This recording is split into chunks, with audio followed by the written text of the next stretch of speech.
Prime time में हमारे साथ राणा अयूब हैं, वरिष्ठ पत्रकार, संजय सिंह प्रवक्ता आम आदमी पार्टी, ओम थानवी संपादक जनसत्ता और अभय कुमार दुबे संपादक CSDS। आप दोनों आप वॉचर भी रहे हैं, मतलब आप पर निगरानी रखने वाले, पर्यवेक्षक नहीं। और अशोक अग्रवाल साहब हैं, पूर्व सदस्य हैं आपके। अक्सर जब आप में विरोध होता है तो शाजिया इल्मी, बिन्नी और ही लोग बुलाए जाते हैं, लेकिन अशोक अग्रवाल पता नहीं किन्हीं कारणों से भुला दिए गए तो आज उदित हो गए। पर संजय भाई, हम ये जानना चाहते हैं आपसे कि क्या ये मामला अभी भी वैसा ही है जैसे आज सुबह तक सोमवार पूरे दिन भर और मंगलवार की सुबह तक बयान आते रहे आपकी तरफ से भी और दूसरी तरफ से भी, या कुछ सुलह के तरफ आप लोग बढ़े हैं? नहीं, मुझे लगता है कि मैंने तो जो बयान दिया वो इसी बात को लेकर दिया कि जो कुछ भी हो रहा है इससे गलत संदेश जाता है, कार्यकर्ताओं में खासतौर से गलत संदेश जाता है, जिन्होंने अपना सब कुछ इस पार्टी के लिए न्यौछावर किया है, दिन रात पार्टी के लिए मेहनत करके देश के लिए काम कर रहे हैं। उनमें गलत संदेश जाता है कि हमारे वरिष्ठ नेता और हमारे पार्टी के राष्ट्रीय नेतृत्व क्या कर रहे हैं। कभी कोई चिट्ठी लीक होती है, कभी कोई चिट्ठी लीक होती है और एक ऐसी चर्चा पार्टी के बारे में बनती है जिससे पार्टी के लिए फजीहत पैदा होती है। तो मेरी चिंता सिर्फ इस बात को लेकर थी, और सुलह समझौता जो कुछ भी होगा कल राष्ट्रीय कार्यकारिणी की बैठक में उसके बारे में विस्तार से चर्चा आप लोगों के तेवर क्या बदले हैं? क्या योगेंद्र और प्रशांत के इंटरव्यू को कई लोगों ने कहा कि वो अपने पीछे हट रहे हैं, जैसे आपने कहा कि कोई अरविंद को हटाना चाहता है तो योगेंद्र ने कहा कि मैं उनके नेतृत्व में काम करने के लिए तैयार। ये हो सकता है कि उनके वही एकदम शब्दशः ना हो, लेकिन मैं जिस्ट बता रहा हूं, या अरविंद ही हमारे नेता हैं, हमारी पार्टी में ऐसी कोई व्यवस्था नहीं है कि एक व्यक्ति 2 पदों पर नहीं रह सकता है। देखिए, मैंने ये बात इसलिए कहा कि एक तो लोकसभा चुनाव के बाद योगेंद्र भाई ने एक 7 पेज की चिट्ठी लिखी थी, उसमें बहुत सारे सवाल उन्होंने उठाए थे और वो चिट्ठी मीडिया में लीक हुई थी, जिसके जवाब में मनीष सिसोदिया जी ने 4 पेज की चिट्ठी लिखी, वो भी लीक हुई मीडिया में। उस पे भी तमाम फजीयत हुई पार्टी के। फिर राष्ट्रीय कार्यकारिणी की बैठक हुई, सबने संकल्प लिया कि मिल के चलेंगे, भरोसे के साथ चलेंगे, एक साथ चलेंगे, लेकिन फिर वो काम नहीं हो पाया।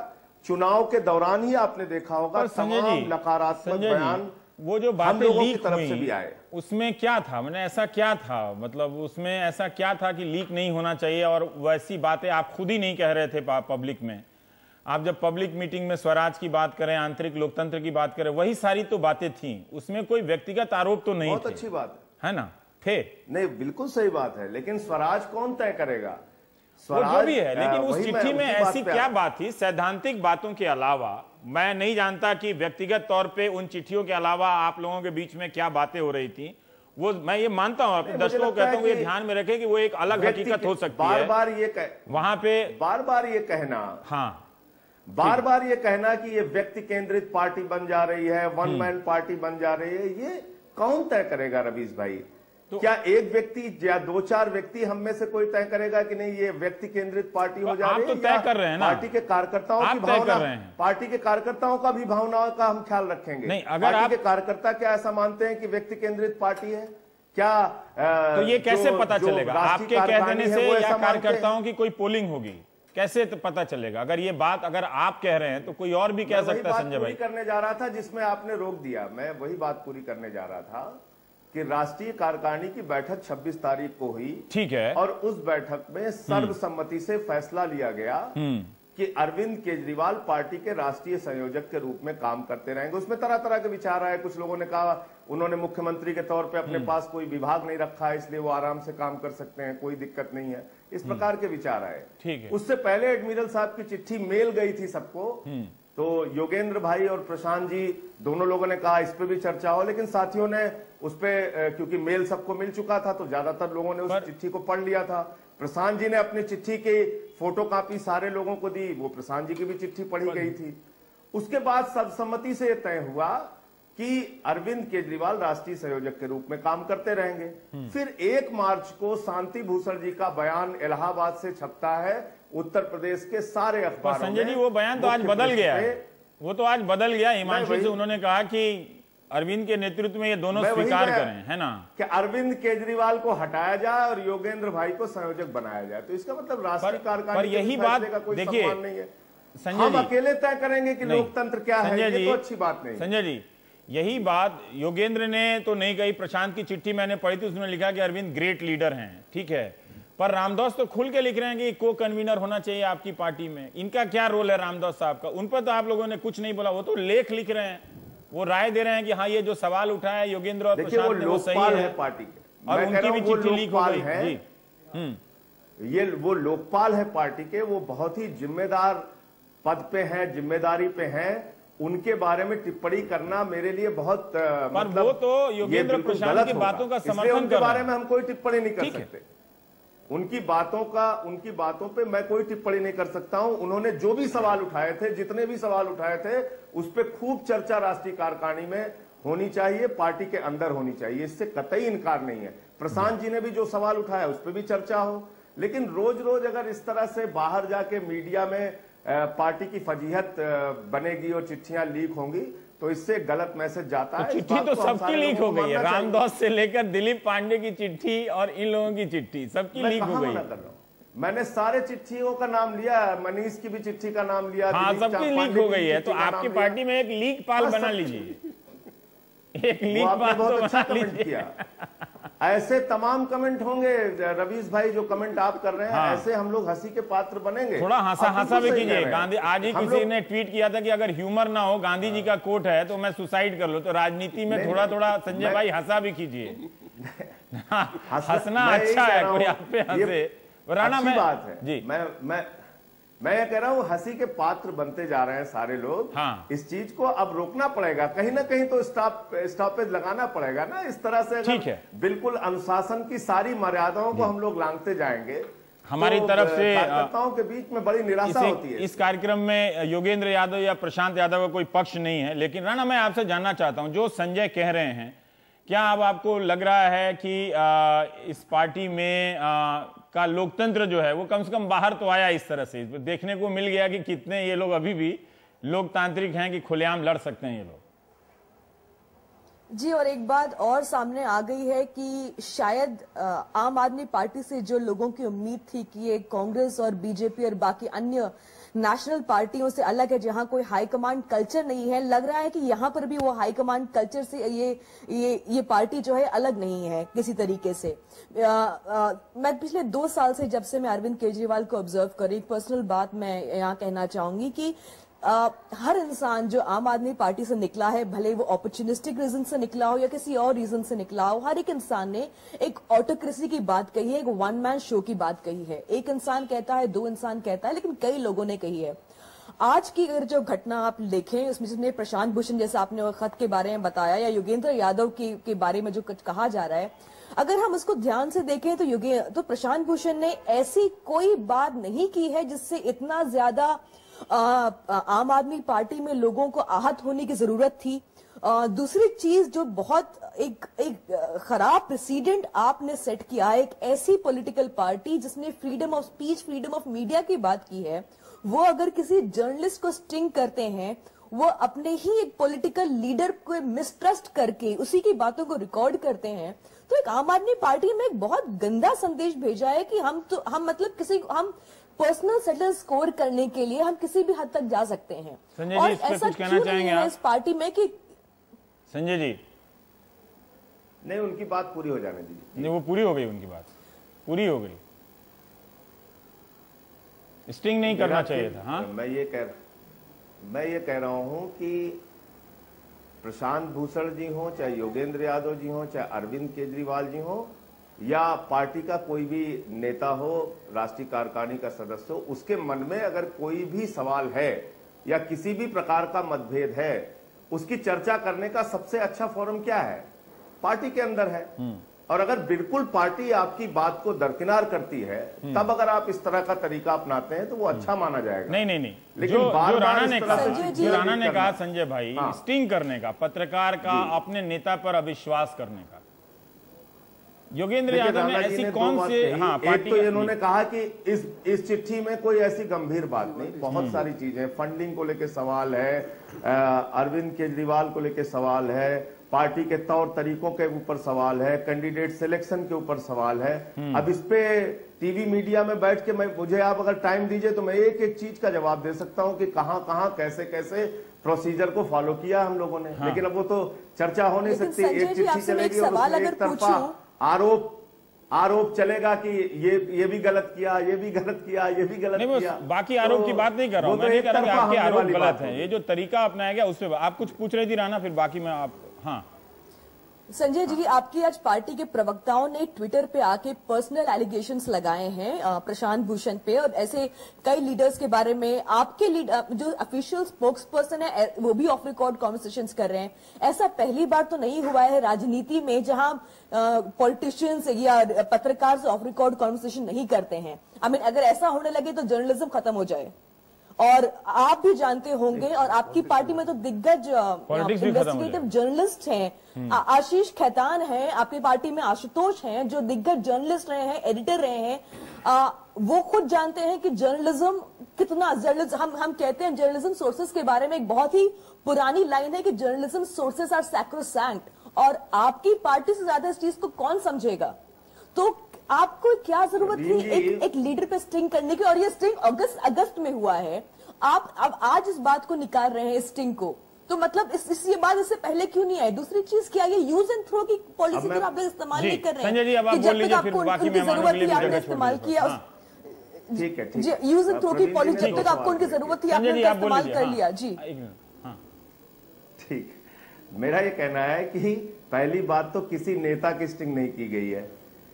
दूसरी बात ये कि बिल्कुल ऑफ द रिकॉर्ड बहुत सारी बातें करते हैं लोग, लेकिन ऑफ द रिकॉर्ड अगर आप पार्टी के खिलाफ कोई बात करते हैं और आप ये मानते हैं कि हाँ हमने गलत किया, तो उसको स्वीकार करना चाहिए कि हाँ हमने ऑफ द रिकॉर्ड। मैंने वो हिंदू की रिपोर्ट पढ़ी है, वो आर्टिकल है, खबर नहीं है, और उस आर्टिकल में जो योगेंद्र की चिट्ठी तब तक जून वाली बाहर आ चुकी थी, उसी का कोई मतलब निकाल के वो डिक्टेटर वाली बात लिख रहे हैं कि एक डिक्टेटोरियल अप्रोच है। तो योगेंद्र ने तो कहा ही है कि पर्सनालिटी कल्ट है, वो चिट्ठी में कही है वो नहीं। उसमें उस आर्टिकल में बहुत सारी बातें थी जो तथ्य से, प्रमाण से और वास्तविकता से दूर दूर तक, जिस खबर का ही स्टिंग कर लेंगे था उस नहीं तो कहां स्टिंग, किस बात का स्टिंग है सर? वो फोन से रिकॉर्ड किया। लीजिए पहले, ये सुबह से और लगातार ये बात कही जा रही स्टिंग, मुझे तो लगता है कि क्या है, फिर आप बता दीजिए क्या है, बता दीजिए क्या है। मैं बता रहा हूं ना क्या है, मैं बता तो रहा हूं। उसमें बातचीत की गई, उनसे कहा गया, पहले बातचीत हुई, कोई उसको रिकॉर्ड नहीं किया गया। उनसे कहा गया कि आपने ये जो आर्टिकल छापा है इसमें बहुत सारी चीजें आपने गलत छापी हैं। उन्होंने कहा नहीं हमने किसी से जानकारी लेके ये बातें छापी हैं। फिर उनसे नाम पूछा गया, फिर जब उनसे नाम जानकारी हुई तो फिर जिस व्यक्ति का उन्होंने नाम बताया उनसे पूछा गया, उन्होंने फिर इनकार किया कि नहीं ऐसी कोई हमने पार्टी विरोधी कोई खबर कहीं नहीं बताई। तो हमें लगा कि इसमें सच कौन बोल रहा है, इसलिए सिर्फ वो बात रिकॉर्ड की गई जिसमें उन्होंने कहा नहीं फला व्यक्ति ने हमको ये सारी खबरें बताई और जिसके आधार पे हमने ये रिपोर्ट छापी, ये आर्टिकल छापा, और उस बात पे आज भी वो जर्नलिस्ट स्टैंड कर रहा है। कोई ऐसी बात नहीं रिकॉर्ड की गई जिससे उसकी गरिमा को, उसके स्वाभिमान को, उसके सम्मान को जरा सा भी ठेस पहुंचता हो। देखिए उन्होंने खुद मान लिया है कि झगड़े की जड़ कहाँ है। मेरा मानना यह है कि देखिए ये पार्टी बिल्कुल एक अलग किस्म की पार्टी की तरह स्थापित हुई थी। इस किस्म की मेरे ख्याल में 77 के बाद में इस तरह की राजनीति हमने नहीं देखी। अलग किस्म की पार्टी जब खड़ी हो रही है, उस पार्टी में अचानक अगर इस किस्म की सुगबुगाहट पैदा होती है कि आप सवाल को षड्यंत्र समझने लग जाते हैं। सवाल खड़े करना एक बात है और उसको साजिश समझना दूसरी बात है। मेरा मानना यह है कि योगेंद्र यादव या प्रशांत भूषण और संजय भी और ये तमाम लोग जो हैं, आशुतोष, ये सारे एक तरीके से एसेट हैं पार्टी की। और पार्टी का चेहरा जो है वो चाहे केजरीवाल का है, उन्होंने पार्टी खड़ी की है, लेकिन पार्टी अकेले एक दम पे नहीं चलती है। और दूसरा, ये पार्टी हाईकमांड वाली पार्टी नहीं है। ये हर कोई जानता है कि जिस तरीके से मोदी के इर्द गिर्द लोग घेरा बनाते हैं या सोनिया गांधी के इर्द गिर्द घिराते हैं, तो ये जो केजरीवाल हैं, मुझे पहली बार लगा कि इतने असुरक्षित तो नहीं है।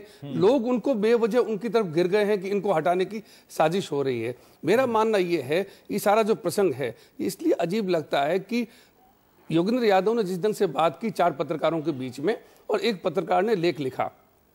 ऐसा कई बार होता है कि बात करने वाले लोग बात करते हैं पर कहते हैं देखिए मेरे हवाले से आप इस चीज को न दें कि मैं कोई आपको प्रेस कॉन्फ्रेंस नहीं कर रहा हूं। बात की मैं अपने दर्शकों के लिए जानना चाहता हूं, आपने क्यों कही कि अगर ये सोर्स से बातें ना हो तो राजनीति भी खत्म हो जाएगी। जो राणा कह रही थी कि जर्नलिज्म खत्म हो जाएगा। तो आपने कहा कि राजनीति भी खत्म। मैं इसलिए कह रहा था कि दोनों तरफ से चीजों को समझने में मदद मिलती है।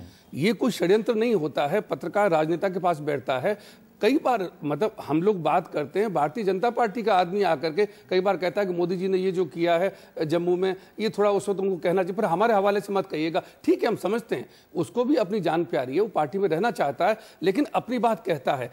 लेकिन आप पार्टी तो बिल्कुल खुली पार्टी है। मैं तो मानता हूं कि चिट्ठी कोई लिखता है, वो चिट्ठी लोगों को दे देनी चाहिए कि मैंने बात कही है, क्योंकि आप लोग तो वो वीडियो रिकॉर्डिंग वाली मीटिंग की बात करते थे। और चिट्ठी पार्टी के हित में है, वो खिलाफ नहीं है। एक बाहर का आदमी आप पे सवाल खड़ा करता है कि आपने ये पैसे कैसे लिए, एक अंदर का आदमी कहता है कि हमको पैसे लेते हुए सजग रहना चाहिए, एक बाहर का आदमी कहता है कि आपने ऐसे लोगों को टिकट क्यों दिया है, आप भीतर का आदमी कहता है कि ऐसे लोगों को हमने टिकट क्यों दिया है, हम रामदास के पास में सूची भेज दें, या एक पद एक व्यक्ति की बात है, ये तो रामदास ने खुद उठाई है। तो कोई सहमत हो या न हो, इन चीजों की खोज करें कि क्या आपने कहा था, और उसके बाद में टेप किया जाए मेरे ख्याल में। और वो तो खुद केजरीवाल के स्टाफ के सज्जन है जिन्होंने टेप किया है। मैं ये मानता हूं कि ये चीज जो है, संदेश जो जाता है बहुत अजीब जाता है कि आप शक कर रहे हैं, शक कर रहे हैं। और इतने वरिष्ठ लोगों पे शक कर रहे हैं जिनकी पहचान 4 लोग तो पार्टी के 5 लोग हैं जो बिल्कुल ऊंचे पहचान माने जाते हैं। जी ये एक बड़ा ये मेरे ख्याल में अजीब है। इस तरह के मसले में पता नहीं चलता, जो सार्वजनिक होता है हम उसी को लेकर मट्ठा बनाते रहते हैं, लेकिन मालूम नहीं है कि कमरे के भीतर कौन है। तो मैं नहीं मान के चलता कि कमरे के भीतर कोई एक खलनायक है या ये नायक है, तो इसलिए दोनों को मतलब दोनों पे शक करना चाहिए, दोनों को बेनिफिट ऑफ डाउट देना चाहिए। ठीक है, फिर भी मैं ये जानना चाहता हूँ, जैसे राणा ने कहा कि ओम थानवी जी भी कह रहे हैं कि अगर आम आदमी पार्टी ने अगर इसे लोकतांत्रिक तरीके से नहीं निपटाया तो बाकी पार्टियों में क्या गलत अंतर है इसमें। मैं ये जानना चाहता हूं कि लोकतांत्रिक पैमाने पे ये फेल कहां हुए और क्या कर सकते थे। मैं इस बात से बिल्कुल 100% सहमत हूं कि आम आदमी पार्टी को इस झगड़े का निपटारा लोकतांत्रिक तरीके से करना चाहिए, और उसकी पहली शर्त यह है कि मतभेदों को रखते हुए साथ साथ काम करने की गुंजाइश बनी रहे। जो कुछ भी जुगाड़ हो, जो कुछ भी तरीका अपनाया जाए, वो तरीका इस तरफ ले जाना चाहिए पूरी पार्टी को। आम आदमी पार्टी अभी इस मुकाम पर नहीं पहुंची है कि वो लोगों को सस्पेंड करे या बहुमत का डंडा चलाया जाए या अनुशासन का डंडा चलाया जाए। आम आदमी पार्टी अभी इस मुकाम पर नहीं पहुंची है। उससे इस पार्टी को जो लोकतांत्रिक प्रयोग है उसको बहुत नुकसान होगा। इस बारे में सहमत हूं। कुछ मेरी असहमतियां भी हैं। मैं पत्रकार भी रहा हूं, 16 साल तक मैंने राष्ट्रीय पत्रकारिता की है। मैं राजनीतिक कार्यकर्ता भी रहा हूं, बहुत लंबे अरसे तक होल टाइमर रहा हूं एक कम्युनिस्ट पार्टी का। उसमें आंतरिक लोकतंत्र कैसे चलता है मैं अच्छी तरह से मुझे पता है, और आजकल मैं सोशल साइंस करता हूं। पहली बात तो मैं ये नहीं मानता हूं कि किसी पार्टी में अगर 2 तरह की लाइनों में, 2 कार्य दिशाओं में संघर्ष चल रहा है और दोनों के अपने अपने प्रवक्ता हैं, तो उसमें एक पक्ष को मासूम मानने लगे। हम मानने लगे हैं कि ये बहुत ही ऊंचे धरातल पर खड़ा हुआ है, ऊंचे मुकाम पर खड़ा हुआ है, और दूसरे को हम ये मानने लगे हैं कि ये वन मैन शो चला रहा है, ये कर रहा है। ये तरीका बिल्कुल गलत है। इस तरीके से आप दरअसल उस पार्टी में जो 2 कार्य दिशाओं का संघर्ष चल रहा है उसकी आप सही व्याख्या कर पाना। राणा ने एक बात कही शुरू में कि जितने लोग छोड़ के गए उन्होंने एक ही आरोप लगाया, पर्सनालिटी कल्ट वाला। नहीं तो आप जो लोग छोड़ के गए उसमें कुछ लोग भारतीय जनता पार्टी में चले गए। अब तो हम तो उनकी बात को फेस वैल्यू यकीन करने के लिए तैयार नहीं है। अगर बिल्कुल सही बात है, ये मेरी जाती राय हो सकती है। जो लोग भारतीय जनता पार्टी में चले गए, मैं समझता हूं कि उनको लोकतंत्र के प्रति और वहां क्यों नहीं लोकतंत्र है? वहां ये कौन आदमी कहां से आके नेता बन जाता है? भारतीय जनता पार्टी में आज तक उसके अध्यक्ष का कोई चुनाव नहीं हुआ है, आज तक भारतीय जनता पार्टी जनसंघ के इतिहास में। तो यहाँ कहाँ चुनाव हो? संजय से मैं सवाल ये नहीं कह रहा हूँ, यही तो कह रहे हैं कि वो पीएससी की चुनाव हो, राष्ट्रीय का यहाँ चुनाव हुआ है।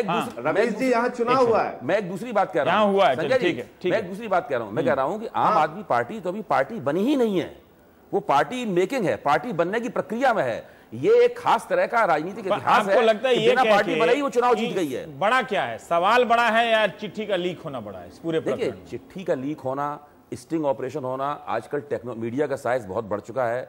हर एक आदमी के लिए टेक्नोलॉजी अवेलेबल है। सब लोग उसका इस्तेमाल करते हैं। नहीं, मैं जानना चाहता हूं कि जो सवाल योगेंद्र और प्रशांत भूषण ने उठाए वो ऐसे क्या सवाल थे कि जिसको लेकर एक तरह से इतना टकराव हो जाता है? उस सवालों में ऐसा क्या था? मेरा कहना ऐसे सवाल थे, कोई भी सवाल हो, उन सवालों का सामना ये संजय सिंह या कोई नहीं कर सकता? मेरा कहना है कि कोई भी सवाल हो, सवाल उठाने वाले को और जिसके लिए सवाल उठाया जा रहा है, दोनों को ये ध्यान रखना चाहिए कि परिस्थिति ऐसी न बने इससे पार्टी की एकता को खतरा हो।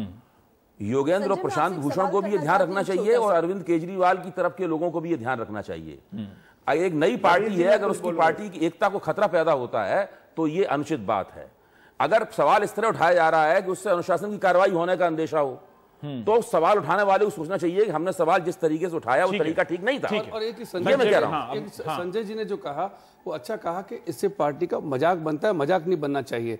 पर मेरा ये मानना है कि मजाक चिट्ठियों के लीक होने से भी बनता है, और आप प्रेस कॉन्फ्रेंस करते हैं उसमें जब आप अपनी वरिष्ठ नेताओं पे आरोप लगाते हैं तो वो भी मजाक का विषय बनता है। आशीष खेतान ने लिखा है कि ये पिता पुत्र और पुत्री की पार्टी है।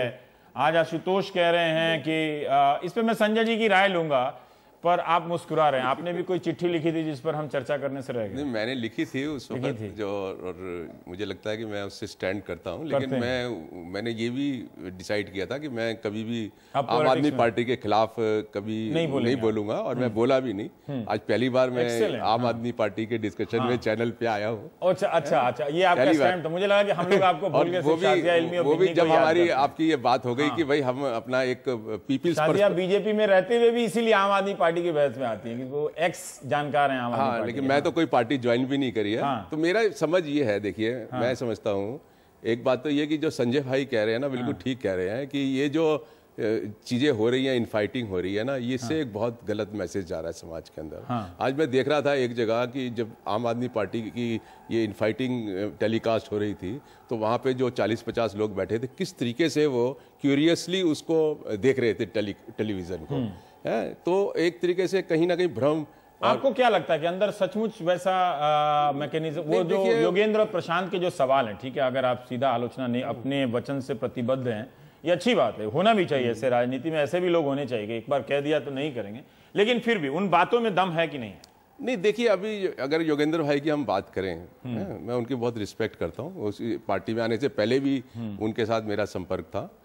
तो जिस वक्त हम कुछ कहना चाहते थे पार्टी में, तो उस वक्त वो भी नहीं बोलने देते थे, क्योंकि वो उस ग्रुप में थे कि बोलने नहीं देना किसी को। योगेंद्र जी नहीं बोलने देते? हाँ, वो नहीं बोलने देते थे किसी को। अच्छा। तो ये सारा एक एटीट्यूड तो था ही ना।